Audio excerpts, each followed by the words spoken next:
Verify exists to clear up misinformation and answer your questions, big and small, about the coronavirus pandemic. One viewer named Carol asked us, quote, "What metrics will determine when the pandemic is over? Is there a data target of sorts?" So let's verify. What does it mean for a pandemic to end? Pandemics don't end in a bang, but in a whimper. That's our first source, Dr. Stephen Kissler with the Harvard T.H. Chan School of Public Health. And one way that the pandemic could end is simply that there's no more COVID. SARS-CoV-2 just stops spreading.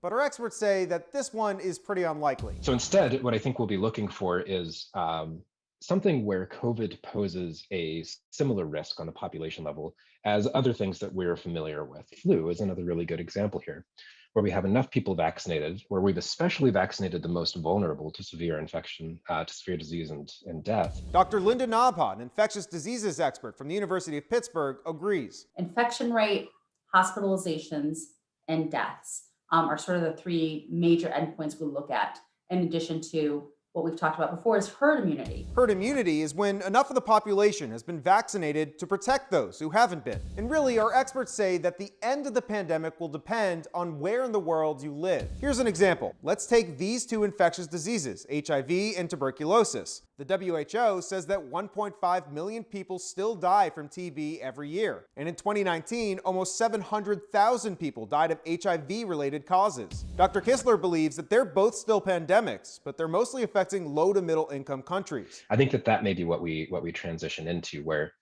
under some definitions, SARS-CoV-2 will continue to be a pandemic. So we can verify that we'll watch for infections, hospitalizations, and deaths to go down in order to reach some sort of end. But when that end is going to depend on where you live. With your Verify, I'm Evan Kozlov.